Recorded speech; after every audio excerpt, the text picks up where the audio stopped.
स्वागत है कक्षा 7वीं के विद्यार्थियों का। कक्षा 7वीं में आज हिंदी का पेपर होने जा रहा है अर्धवार्षिक की परीक्षा का। देख सकते हैं आप, मैं एकदम ओरिजिनल पेपर लेके आ गया हूँ। देखिए एकदम ओरिजिनल है और मैंने इसके सॉल्यूशन भी पूरे ढूंढ लिए हैं बच्चों, तो इसके मैं आपको सॉल्यूशन ही बताऊँगा। तो चलिए सबसे पहले शुरुआत करते हैं बहुविकल्पीय प्रश्नों की।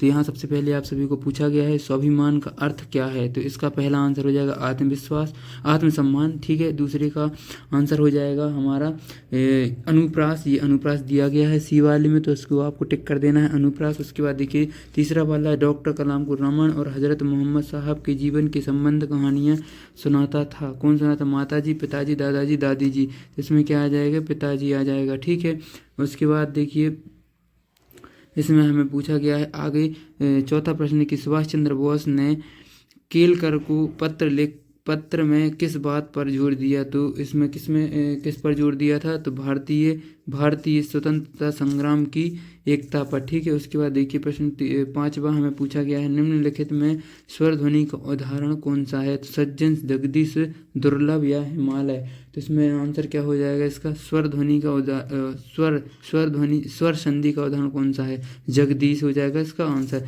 ठीक है, उसके बाद देखिए रिक्त स्थान की पूर्ति की 6 से 10 तक, ये भी आपके एक एक नंबर के प्रश्न हैं।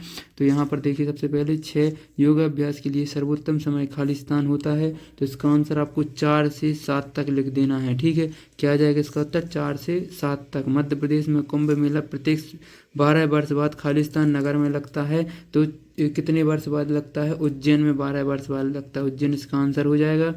फिर उसके बाद देखिए 8वां, जिस समास में दोनों पद प्रधान होते हैं उसे क्या कहते हैं? द्वंद्व समास कहते हैं।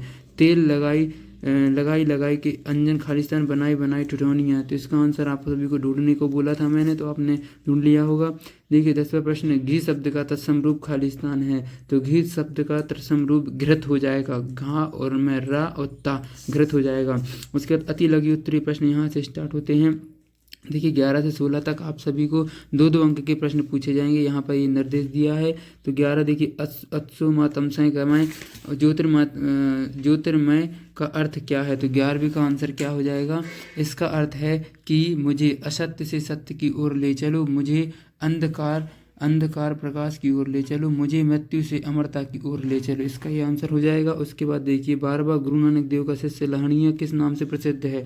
तो गुरु नानक देव के लिए लहणिया बाद में गुरु अंगद के नाम से प्रसिद्ध हुए। ठीक है, उसके बाद देखिए डॉक्टर कलाम की सफलता के मुख्य सोपान क्या हैं। तो डॉक्टर इनके सोपान देखिए पूरा इसका आंसर हो जाएगा। आप अच्छे से एक बार इसका स्क्रीनशॉट ले लीजिए। उसके बाद देखिए नेक्स्ट क्वेश्चन पर चलते हैं। हमारा जो नेक्स्ट क्वेश्चन दिया गया है 14वां, कृष्णा माँ यशोदा से किसकी शिकायत कर रही हैं। तो कृष्णा जो है माँ यशोदा से बलराम की शिकायत कर रही हैं। उसके बाद देखिए 15वां प्रश्न, तात्या के चरित्र की कोई 2 विशेषताएं लिखिए। तो तात्या टोपे की 2 विशेषताएं लिखनी। तो तात्या टोपे शुरू से ही बेहद साहसी और पराक्रमी थे, युद्ध सेन से जुड़े कार्य में बेहद रुचि लेते थे। उसके बाद देखिए 16वां प्रश्न, निम्नलिखित शब्दों की 2-2 पर्यायवाची, आपको तालाब और पर्वत का पर्यायवाची बताना है। तो देखिए तालाब का पर्यायवाची क्या हो जाएगा? तालाब के पर्यायवाची सब सरोवर, सर, पुष्कर, पूरक, जलवान, सरसी और ताल। और पर्वत के क्या हो जाएंगे? गिरी, शैल, नभ, पहाड़, ये इसके आंसर हो जाएंगे। उसके बाद देखिए हमें अगला प्रश्न 17वां, मध्य प्रदेश की प्रमुख जनजाति कौन सी हैं। तो मध्य प्रदेश की प्रमुख जनजातियां मैंने आपको बताई भी थी और वीडियो में आपने देखी भी होंगी, याद भी कर ली होंगी। देखिए फिर से बताता हूँ, मध्य प्रदेश की प्रमुख जनजातियाँ ये भील, गोंड, कोल, कोरकू, सारी, बैग, भाड़िया और सौर और प्रधान हैं। उसके बाद देखिए भीमबेटका गुफाओं में हमें क्या क्या पता चलता है। 18वां प्रश्न है जो भीमबेटका की गुफाओं वाला। तो इसमें क्या है, हमें वहाँ से क्या पता चलता है। तो यह भारत में मानव की शुरुआत निशान और ऐशुली काल में इस स्थल पर शुरू होने वाला पाषाण युग की सक्ष प्रदर्शित करता है। उसके बाद देखिए 19वां, गौरैया कविता में आए 6 ध्वनि हैं, पुनरुक्त वाले शब्दों को लिखिए। तो इसमें 6 लिखने हैं, मैंने बहुत सारे बताए हैं, तो आप 6 लिख दीजिए। चुन चुन, तिन तिन, तिनके, अंग अंग, फर फर, च्यूं च्यूं, फुला फुला। तो इनमें से छांट कर आपको 6 इसके आंसर लिख देना है।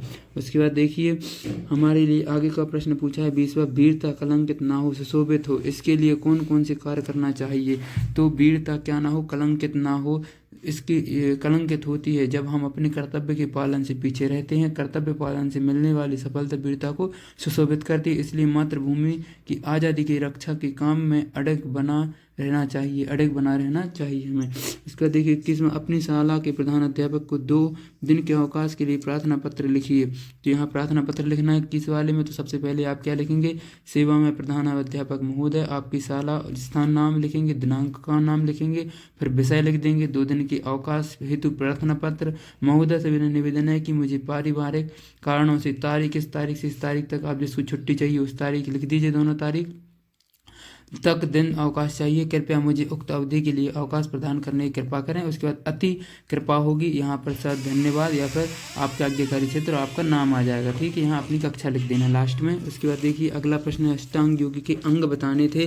तो अष्टांग योग के जो अंग हैं क्या क्या होते हैं, यम, नियम, आसन, प्राणायाम, प्रत्याहार, धारणा, ध्यान और समाधि, इसके आंसर हो जाएंगे। उसके बाद देखिए अगला क्वेश्चन हमें पूछा, यहाँ से 5-5 अंक के प्रश्न स्टार्ट होते हैं 23 से 26 तक। तो मध्य प्रदेश को लघु भारत क्यों कहते हैं, तो मध्य प्रदेश को लघु भारत क्यों कहते हैं, मध्य प्रदेश में विभिन्न धर्म और रीति रिवाज व मान्यताओं के लोग परस्पर भाईचारे सद्भाव विचार से निवास करते हैं। यहाँ भारत के अन्य सभी प्रदेशों में मनाए जाने वाले पारंपरिक तीज त्यौहार मनाए जाते हैं, अतः सांस्कृतिक और ऐतिहासिक रूप से समृद्ध मध्य प्रदेश को लघु भारत कहना ठीक ही है। तो आप सभी को पता है कि मध्य प्रदेश को क्या कहा जाता है, लघु भारत कहा जाता है। उसके बाद देखिए 24वां प्रश्न, निम्नलिखित पंक्तियों का भावार्थ लिखना।